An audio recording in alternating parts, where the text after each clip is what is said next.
love to demonstrate. How do you view this kind of phenomenon within a European context? Well, thank you very much for this simple, small question. I hope that you have time, because the next session is on Monday, and we can continue even longer. But I'll try to be short. Normally after this we are speaking for 40 minutes, but I'll try. First of all, on anti-Semitism and Zionism. This is absolutely not a new question. This question is being discussed traditionally for many years. And definitions, you said that there are new legislations on definitions. There is one definition that has been negotiated some 10 years ago, which on anti-Semitism, which is called IRA definition.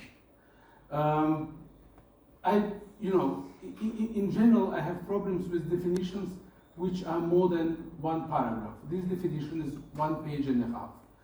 But it shows what anti-Semitism is and what it is not.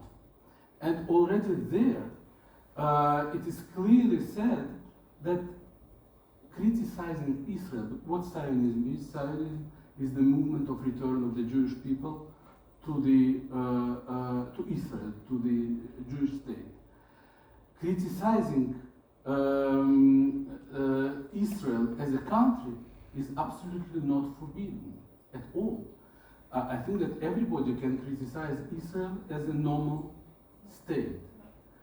The problem is when, by criticizing Israel, the critics go to the whole Jewish people, say they're all like Jews.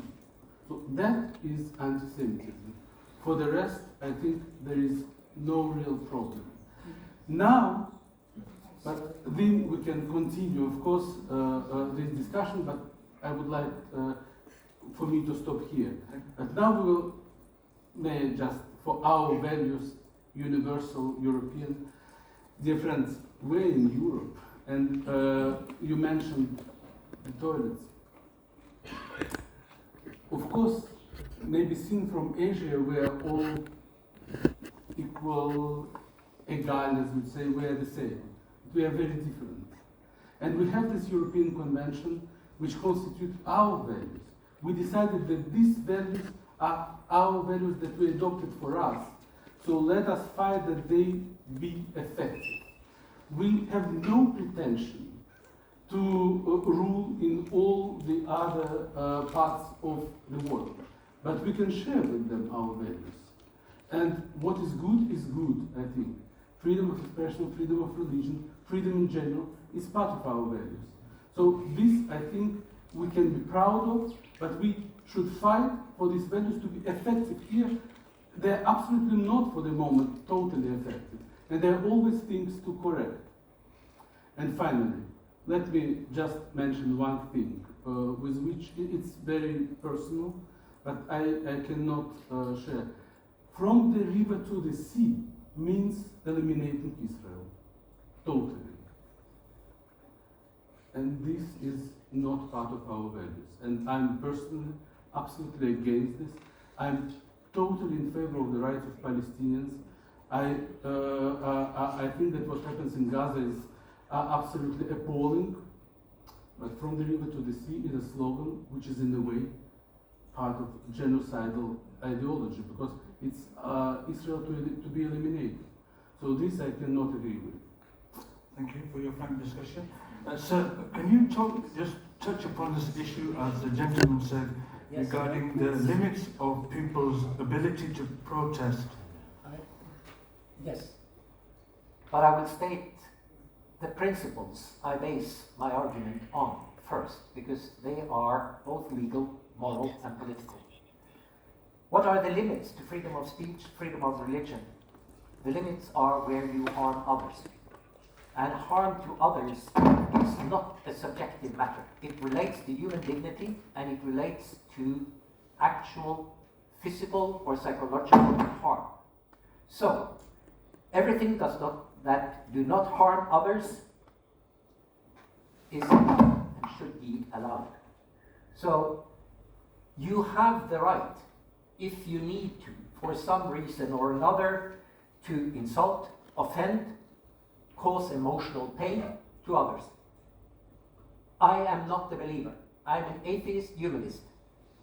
In some people's ears and eyes, that is an insult. Denying the existence of God, it would lead me to the gallows in certain states. So it is something that hurts others. But of course I have the right to say that. The point here is that you have to be able to live with people with other opinions that is not harming your human dignity. So, dehumanization, harming human dignity, there are the limits, there are the borders we are talking about. So, this is where actual problems start, when the law is overruling these basic human freedoms and said, no, you're not allowed to say, because it can insult someone, it can harm someone in the sense of hurt their feelings and so on. So this is the standard, and this standard is the standard that is established by human rights. And then, if we go to the universality of human rights, is human dignity different in Indonesia than in Norway? No, it isn't. So the same values and principles are valid in both places. But, and the current crisis in Gaza shows us the hypocrisy, the lack of consequent practice of these values. When Israel is allowed to carry out a genocidal war in Gaza with hardly any protest from the leadership in the West. While they at the same, I have to make this quote. After a year of war in Ukraine, Ursula von der Leyen said, as a response to the Russian way of waging war, targeting infrastructure, cutting off heat, food, and so on for the Ukrainian people. And she said, this can only be called terrorism. When Israel institutes a blockade, starving the people of Gaza, no word from Ursula von der Leyen. Of course, it is the same terrorism that Israel is practicing against the Palestinians. And hypocrisy, the lack of consequent and consistent application of these values is detrimental to these values. Absolutely detrimental.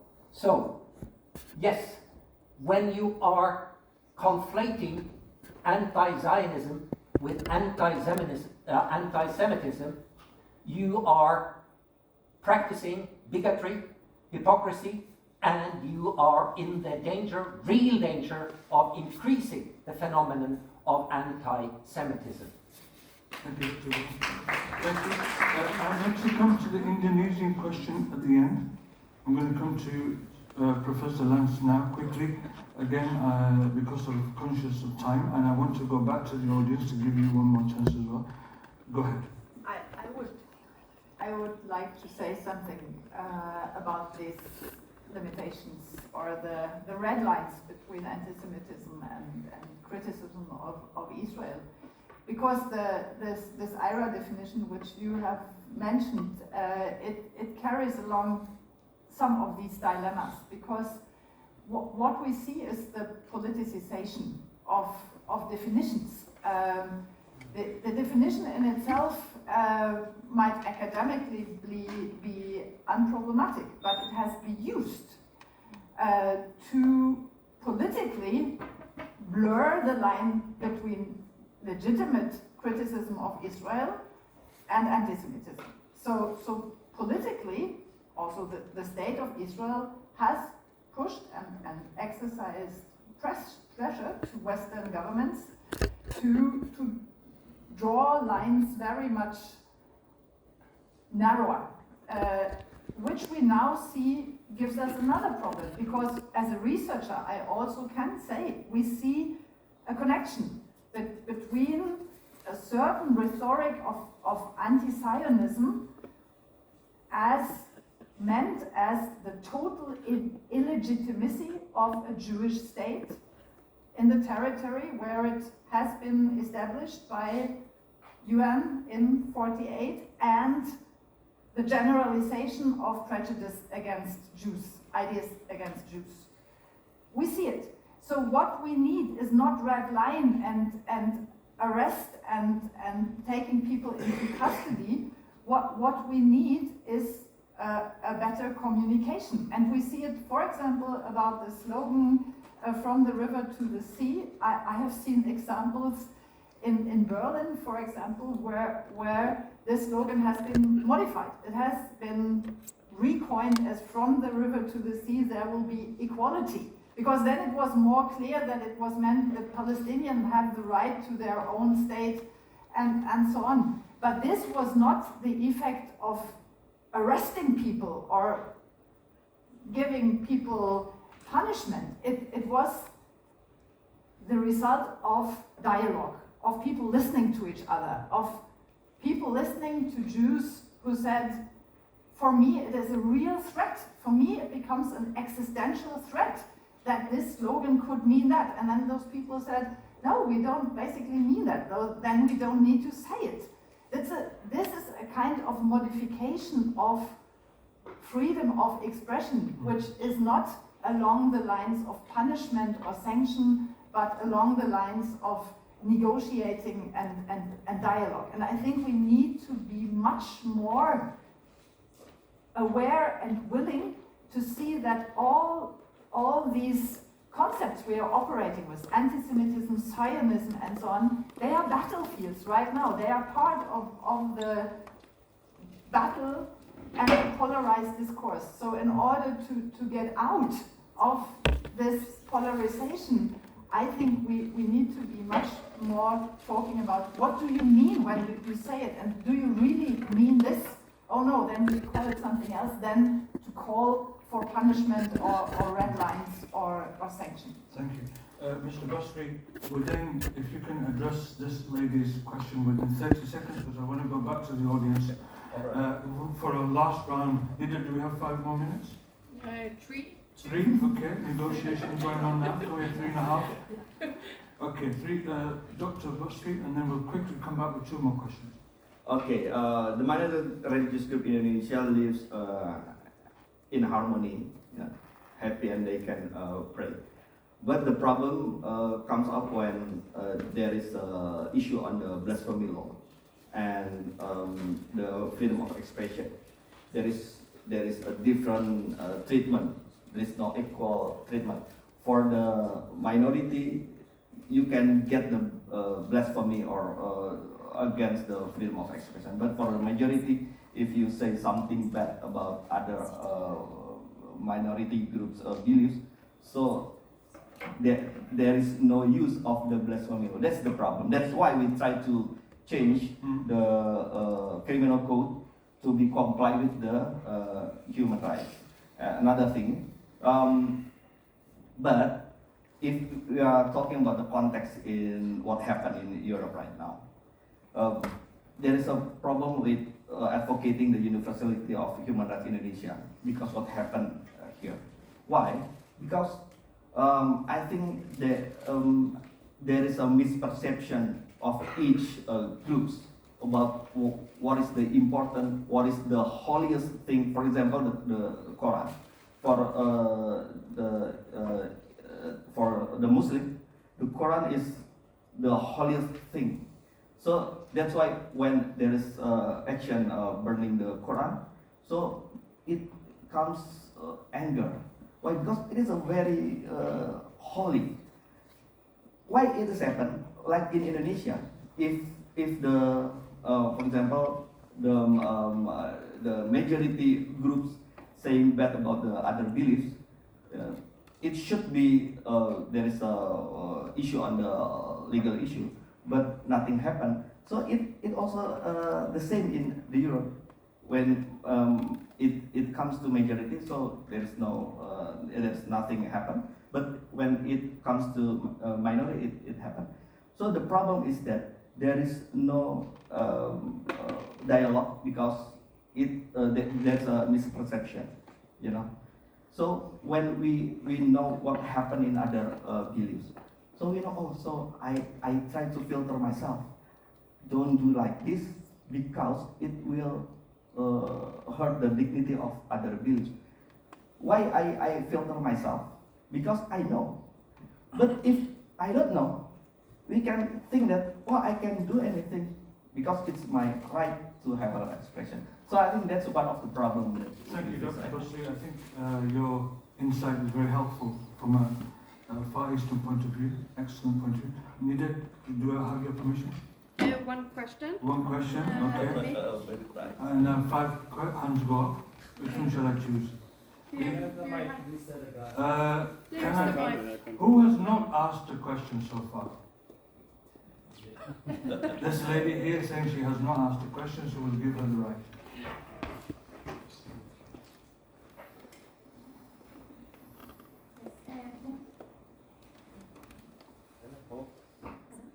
Yeah, thank you so much. I have a question. I'm Professor Lenz. I wonder, what do you think of the protest in the US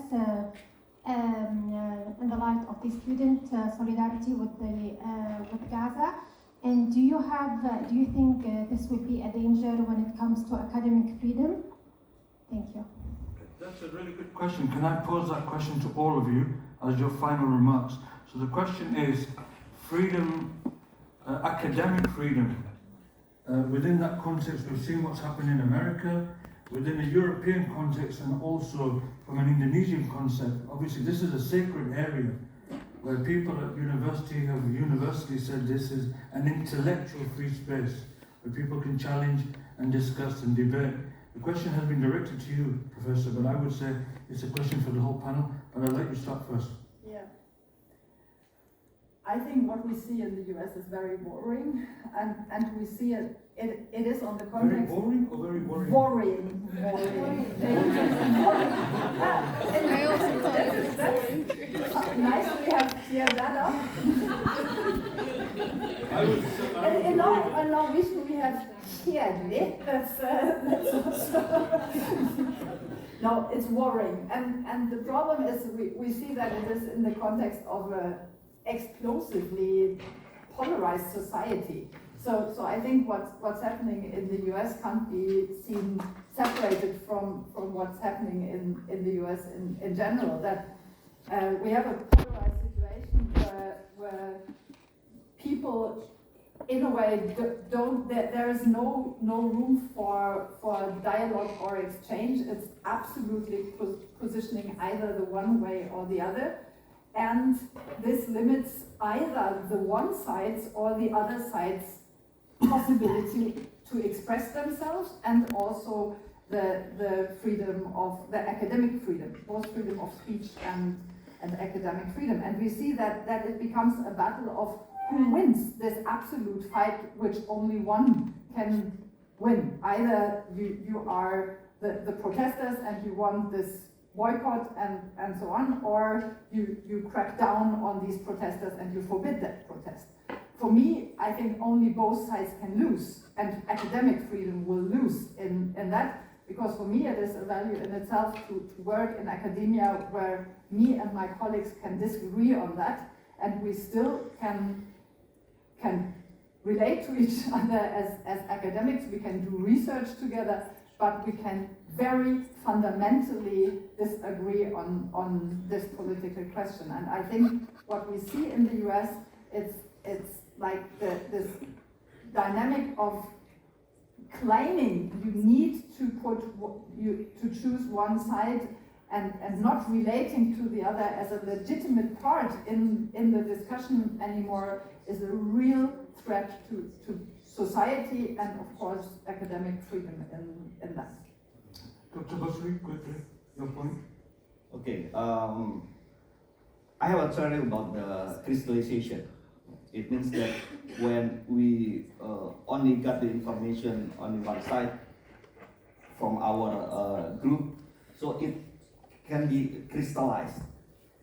So if we are talking about the role of the social media in this context, in the freedom of expression and freedom of religion or beliefs. So because the algorithm of the social media make us get the information mostly from our groups about what happened. We don't know what happened in other beliefs. That's the problem of the social media and algorithm. So that's why the dialogue is very, very important. Yeah, because when we know what the other side of the position, then we can understand. For example, in my country, I have to explain about the history of the individualism, the history about human rights, when I'm talking about the freedom of expression. And when the people cannot imagine about the history of human rights, they say that we don't need the freedom of expression. We have our own values. We don't need it. So I have to get them to know about what happened in Europe. Why the freedom of expression in Europe, in USA is very important. I have to explain about it. When they understand, so they okay, we understand about this. We also have our thought. So we just put our understanding to make our lives in harmony. Thank you. Thank you for setting up context. Mr. Guessel. This question is definitely not part of my mandate, so I can answer as a person, not engaging with my institution. I believe that the universities have always been places of discussion. When the discussion stops, it is very worrisome. I absolutely agree with you. And I think that discussion should continue. This is part of our values. The only problem for me is when discussion leads to exclusion rather than to inclusion. I think that freedom of expression is the possibility to express our opinions, whatever they are, and I hope that the Americans will find a way, because after all, America remains one of the major democracies in the world, but what we see there, it's absolutely incredible, I would say. Thank you, sir. Dr. Gule, final word to you, sir. Academic freedom is extremely important, but academic freedom has never been without limits. We have research ethical limitations. There are things we cannot do research on because it would be seen as unethical, and therefore it is prohibited. And it's as simple as that. And on the practical level, I'd like to see the University of Agder, where we are now, advocating for institutional cooperation with academic institutions in North Korea. I mean, they would be investigated by the Norwegian security police, fearing that we would transfer knowledge for their weapons, the nuclear program, and so on. There are limits. These are legal limits. So, what are the American students arguing for? They are arguing for, because American universities have a system where they are privately funded, they collect a lot of money, and they invest these monies in different companies in order to ensure a return on investment. Some of these companies are benefiting from the war in Gaza. Some of these companies are doing business with Israeli companies relating to the occupation and so on. The students are demanding divestment. It has nothing to do with academic freedom. They are actually making a political stance. When we are talking about academic boycott, that is the institutional cooperation with Israeli institutions that are participating, complicit in occupation, in spreading a system of oppression of the Palestinians. We're not talking about boycotting individual Israelis, researchers. That has not been the point of the campaign for academic boycott. So there are limits to freedom of expression, to freedom of academic freedom, and these are regulated and sometimes they are legal. But I would like to end on something I think Claudia and I will agree on, even though we are obviously in disagreement on certain things also. And that is that principles are necessary, very important, and they should be upheld. But when a principle gives you leeway legally to do certain things, it would often be very wise not to do it anyway. That's called common decency. Common decency.